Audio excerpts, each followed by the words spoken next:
Okay, so have you ever laid awake at night wondering, what's my purpose? Why am I even doing all this? Oh, all the time. I think it's something we all think about, finding purpose and meaning in our everyday lives. Whether you've been wrestling with these questions for a while or are just starting to think about it, I think you'll find this deep dive pretty interesting. I'm excited to dive in. We are going to unpack this podcast episode we found featuring a life coach named Steven, who had some really fascinating ideas about purpose. Yeah, and his ideas might surprise you. I know they challenge some of my preconceptions about what it means to have a purpose. Me too. Yeah. So to get us started, what I found really interesting about Steven's approach is that he kind of pushes back against this whole idea that purpose has to be this big, splashy thing. Like we all need to be out there, like, saving the world or building these huge empires. Right, like if you're not the CEO of some groundbreaking startup or running a nonprofit, you're somehow doing it wrong. Exactly. Yeah. And honestly, it can feel kind of discouraging, you know? Yeah. It's like, well, I'm just an accountant, so what's the point? Mm-hmm. But Stephen's definition of purpose is way more down to earth, way more like accessible, Much more relatable, yeah. Yeah, much more relatable. He talks about purpose being about aligning your actions with your values, like no matter what you're doing. It was a very interesting concept. And he really emphasizes the why behind what you do, not just what you do. And honestly, that's what I found so refreshing about his perspective. Yeah, you know what? I kind of pushed back on that when I first heard it. Oh, really? Yeah, I was like, isn't that kind of settling for less? Shouldn't we all be like striving for something like bigger, something more impactful? I can see how you'd think that. But the more I thought about it, the more it clicked. Think about those moments where you feel truly like engaged, truly alive. I bet if you actually dig a little deeper, you'd realize that those moments are tied to something you like genuinely care about. Yeah, I think you're right. Like, yeah, I really love to cook. Me too. Like, I really enjoy making these elaborate meals for my friends and family. It brings me so much joy. And I think part of it is that it allows me to express my creativity. It allows me Right. to, nurture the people I love. Exactly. Like, it's not just about putting food on the table. It's about so much more than that. Yeah, that's actually precisely what Stephen argues. He actually uses this really, really simple example. A parent helping their child with homework. Interesting. On the surface, it seems pretty mundane. But if that parent truly, truly values, education and family and passing on knowledge, that simple act becomes something really meaningful. It becomes like an expression of their like deepest values. And that's what he's saying purpose is all about. It's like finding these moments where our actions line up with what's important to us. I love that example. And, it really goes beyond just like helping a kid with fractions or whatever. It's about, contributing to something larger than yourself, even if it's like just in your own family, Hmm. Shaping the next generation. I mean, that's pretty powerful stuff. It is. And I think it highlights why so many of us struggle with this whole purpose thing. We've been like conditioned to look for it in these external achievements, the corner office, the fancy car, the millions of followers on social media. It's like we're all chasing this elusive something that we think will finally make us feel fulfilled. Exactly. And we end up feeling like empty and unfulfilled. But what Stephen is saying is to like look inward instead of outward. What matters to you? What are your values? How can you bring those into your everyday life? Okay, so now we kind of understand what purpose is, at least according to Stephen. But the big question is, why is it so darn hard to find? I mean, if it's just about aligning our actions with our values, shouldn't it be easy? Well, I don't think it's ever that simple, is it? I mean, think about all the messages we're bombarded with every single day. Buy this, achieve that, be more like this person. It's like we're drowning in this sea of external validation, and it's really easy to lose sight of like what truly matters to us. It's like we're all in this treadmill, constantly striving for the next big thing, and then wondering why we feel so empty inside. Right. We're so busy chasing these external markers of success that we forget to ask ourselves, what actually makes me happy? What actually brings me a sense of fulfillment? Hmm. But what Stephen is suggesting is almost like stepping off that treadmill and saying, hold on a second. What if I just focus on what truly brings me joy, what truly makes me feel alive, even if it's not what society tells me I should be doing? Right. And that's a radical idea, isn't it? Because it's about defining success on our own terms. And it requires us to really tune into our inner voice, which can be pretty scary sometimes. It is scary, but I think it's also incredibly liberating. because it gives us the power to create a life that's truly aligned with our values and our deepest desires. I think you're right. So how do we actually do that? How do we start uncovering those values and aligning our actions with them? Let's be honest, sometimes just thinking about it can feel super overwhelming. Right, like, okay, we know I'm supposed to find my purpose, but how? And where do I even start? And that's where Stephen offers some really practical, like down-to-earth tools. He starts with these three guiding questions. And I think they are worth repeating here. So first, he asks, what do I care about deeply? Hmm. And this could honestly be anything, from social justice to animal welfare to, I don't know, environmental sustainability, whatever really gets you fired up. Like, even if it's something you haven't had a chance to fully explore yet. Exactly. It's about those things that just light a fire in your soul. Yeah. And his second question builds on that. It's what am I naturally good at? Or what am I drawn to, even if I'm not good at it yet? Hmm. So this is where we start to uncover our strengths, our natural talents. So it's not just about what we excel at, but what we enjoy doing, Yeah, even if we're not experts yet. right. It's about those activities that make you feel like truly alive. And notice, it's not about what you should be good at or what other people think you should be doing. It's about what you are drawn to. That really resonates with me because I think so often we dismiss our interests because we don't think we're good enough. Like, I've always loved to write, but I've always told myself, well, I'm not a real writer, so why bother? I think we all do that to some extent. Yeah, and that can be really limiting. Definitely.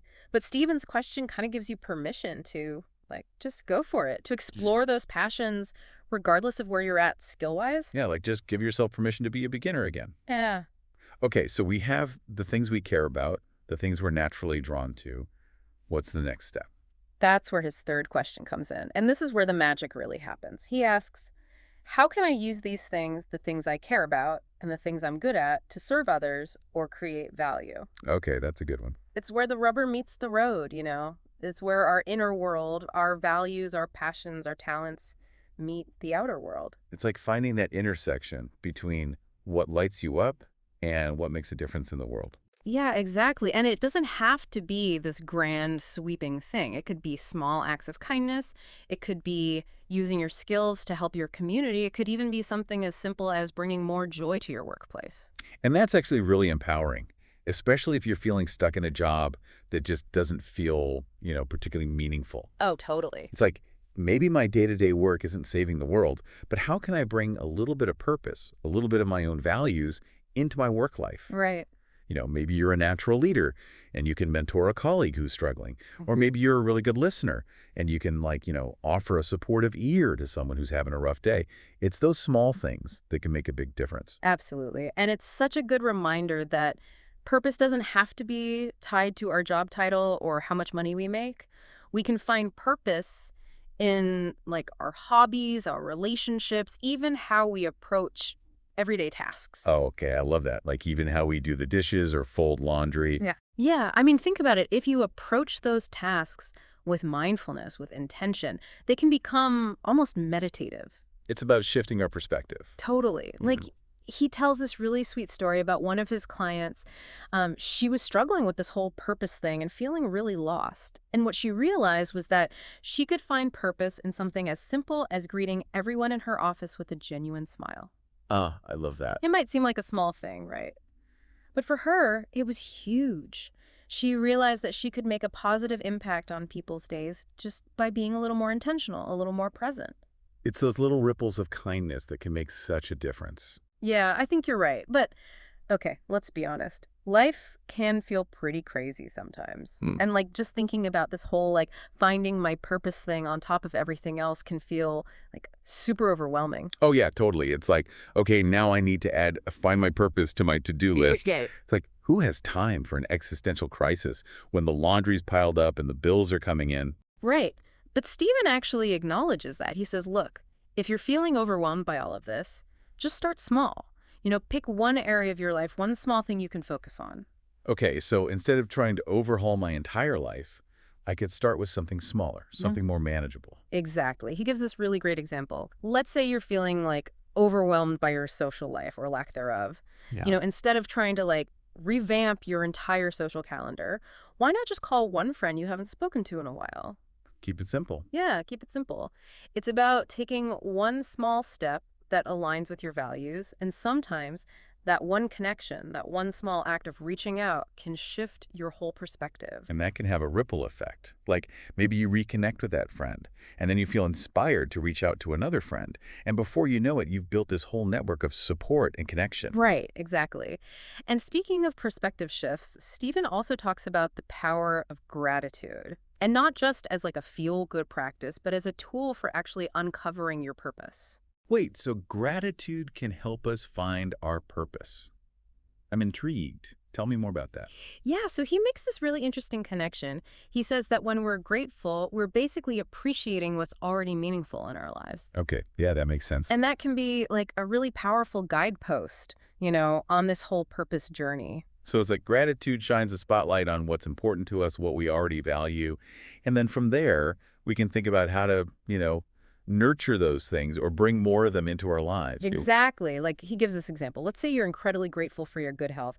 Maybe your purpose right now is to nurture that health, through exercise or through healthy eating habits or whatever works for you. I see. It's about aligning your actions with the things you're already grateful for. Exactly. And I think, honestly, we could all benefit from a little more of that perspective shift, especially these days when everything feels so chaotic and uncertain. Yeah, for sure. Okay, so we've talked about the importance of values, of starting small, of gratitude. What other tools does Stephen offer for this whole purpose-finding journey? Well, he actually has this really, really cool exercise that helps us visualize what a more purposeful life might look like.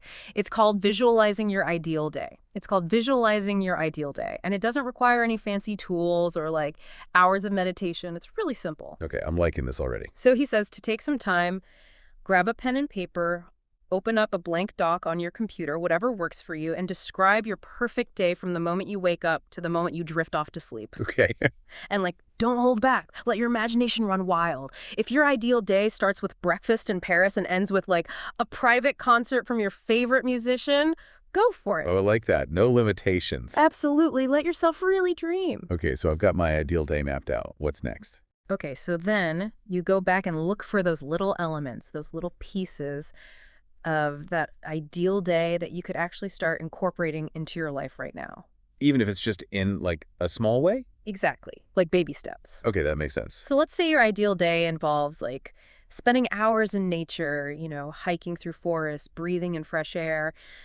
You're not going to quit your job and become a park ranger tomorrow, but you could take a walk during your lunch break. Okay, yeah, I could definitely do that. Right. Or maybe your dream day is filled with creative pursuits like painting or writing or something. I can relate to that. Yeah, well, instead of waiting for that big block of time to magically appear, could you carve out 30 minutes each evening? Even if it's just a quick sketch or writing a paragraph or two before bed. It's about those little actions that add up over time. Exactly. It's those little entry points, the little things that nudge you closer to that life you're picturing for yourself. And I bet those little actions can, snowball into something bigger, too.